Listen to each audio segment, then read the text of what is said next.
What does his absence mean for that Sixers-Heat series?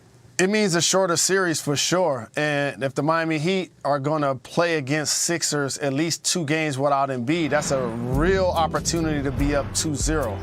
I feel bad for Joel. Led the league in scoring, led the league in usage, led the league in 40-10 games. But here's something I want to point out to you, Nicole. You know what's not up there right now in that highlight? Scoring time of the game.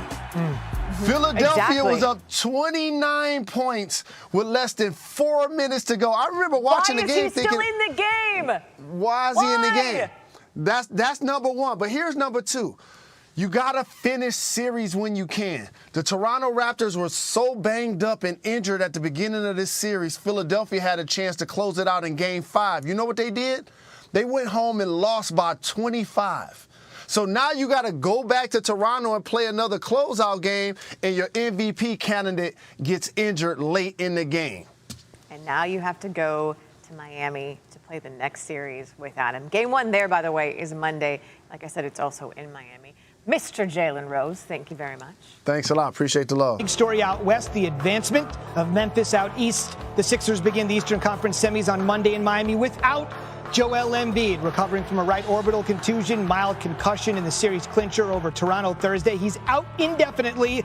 Stunning piece of news for the Sixers. Happened late in the game with the Sixers up 29, leading to plenty of second guessing on why he was in there. NBA players have been beset, especially superstars this postseason. What a development. And for more, we welcome in our Tim Bontemps. He's been with the Sixers all season long. Tim, welcome inside. Where does this injury leave the Sixers right now? Well, Zubin, we just heard from Ja Morant and Desmond Bane celebrating their Game 6 win on the road to advance to the second round, and that's where the Philadelphia 76ers were 24 hours ago. Remember, all week long leading up to Thursday night's game, there was all this pressure on Philadelphia to get out of this first round, to avoid falling into a 3-3 tie going into a Game 7 tomorrow, potentially being the first team to ever lose a 3-0 lead in a series. Instead, Joel Embiid comes out and has 33 and 10. The Sixers win by 30. Everybody after the game is feeling great. Tobias Harris and James Harden are joking with each other. Danny Green comes in and talks about how he's not actually that old yet and he still can play in this league. And everybody was feeling great about going into the second round and facing the Miami Heat starting on Monday in what is going to be a pretty fascinating Eastern Conference semifinal. And now, obviously, 24 hours later, the loss of Joel Embiid, the centerpiece, the foundation of everything the Sixers team is doing, it's obviously a massive blow to their chances of trying to get past the second round for the first time in more than 20 years. It's incredible. They're looking for their first finals appearance in more than 20 years, too. The buzzword of the moment, Tim, of course, is, quote, indefinitely. It's a pretty vague and nebulous term for a reason. But realistically, when could we expect a return for Embiid? Now, 4 years ago, Zubin, Joel Embiid actually had a similar injury, and Markelle Fultz, his teammate, ran into him, and he suffered a left orbital facial fracture and a mild concussion. In that instance, he immediately had surgery and was out for 3 weeks. This time, the Sixers have made a point of saying, or I should say, they have not said that Joel Embiid has to have surgery. So there's at least some hope that potentially he could come back a little bit sooner. But I think more than anything, Joel Embiid all season long, Zubin, has talked about the fact that he was able to power through this year and play through injuries and be on the court in a way that he never has been before. And he was really able to shed the questions about durability that have dogged him throughout his career. And to get into this series and have the torn thumb ligament in Game 3 that impacted his play up until Game 6, and then to have this facial fracture now, it's obviously just a stunning turn of events for him. And while certainly the Sixers hope he can get back soon, certainly this is going to impact him at least into the middle of this series, and going against the Heat team with Defensive Player of the Year candidate in Bam Adebayo, with Jimmy Butler, with Kyle Lowry, with PJ Tucker. This is going to be an even bigger challenge than taking on the Raptors. So certainly, if they can get it back anytime soon, it would certainly help the Sixers' chances quite a bit if they can get Joel Embiid back on the court. Always remember, NBA MVP finalist and the NBA scoring champion. That's a ton to replace, and that's our Tim Bontemps with the Eastern Conference semis starting shorthanded Monday night in Miami. A little bit more now on exactly what Embiid brings to the table. And we kind of know this already, but he's just been terrific all the way across the board. His usage rate, highest in the league this season. That's the advanced metric a lot of the experts take a look at. And Nicole, I don't want to be a Debbie Downer here, but if you thought that was a bad Philly sports story, let's double your pleasure. I was going to say, as if there wasn't enough happening in the world. The Bulls got a win to keep their season alive. Jalen Rose standing by with his thoughts. He'll be with us in about 3 minutes as soon as we take you through another thrilling game in this surprisingly great first round series. Karl Anthony Towns to the rack. One more look. Another great game for Towns. 18-10, a double-double. Minnesota up 5. Raucous environment at the Target Center. Ja Morant got a really slow start. That's quite the way to get your first basket of the game. Splitting the double team, most improved in the NBA and most electrifying. Though the Grizzlies have a deficit at the break. Nothing new for them. In the third, more from Towns. The Wolves have gotten out of the first round once in their 30-plus year history. Wolves are up 11, but Nicole, we know the deal when they're up double digits in this series. Here come the Grizzlies. Yes, indeed. As you talked to Desmond Bain about, they love being in this spot. Morant and his pops loving it. 8-point game. Back the other way. Wolves hanging tough. 0-4, they got to the conference finals. That's it in their history. Jaden McDaniels, best game of his young career. The new Wolves owner, Alex Rodriguez, loving it. Now, this is an important note. Teams are 30-3 this postseason when having at least a 10-point lead heading to the fourth. That's the good news. The bad news for the Wolves, 2 of those 3 losses are on them.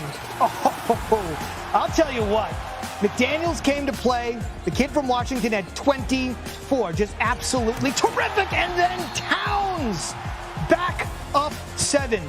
Ja at 17, quiet, did not lead the Grizz in scoring. He's had 3 games in this series sub 20. Dylan Brooks picked up the slack. He had 23. And then Patrick Beverley stepping in, taking the charge. So Brooks fouls out with 5 minutes to go. He had 23 in this one. That's a loss for the Grizz. I mentioned he had 23. So did Desmond Bain. Ball fake. Beautifully done. So they each had 23. So Ja didn't have to do everything. But when he needed to, he did. And the Grizz take a 4-point lead.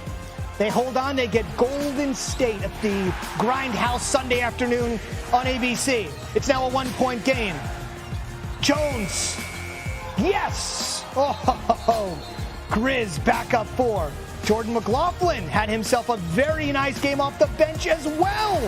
Back to a 2-point game, getting contributions everywhere. Morant, Clark, Jaren Jackson Jr. 2-possession lead, under 30 ticks to go. Wolves got to have it, trying to save their season. Beverly, good look in the corner. No. And the Grizz are going to hold on and win 114-106. They advance in 6. Golden State is next.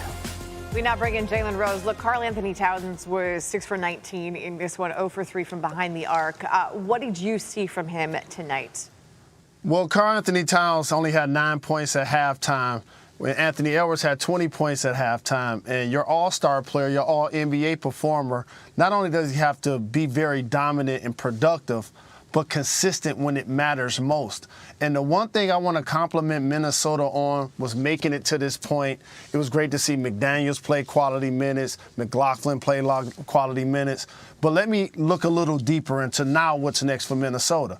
What happens with D'Angelo Russell? He struggled mightily at the point, and he lost his minutes during this series. Also, in the fourth quarter, in particular, out of timeouts, they had a great series where they had like 2 or 3 block shots. They were off in transition. They called timeout. They come out of the timeout. Karl Anthony Towns launches a 3 from the right wing. That was a bad shot.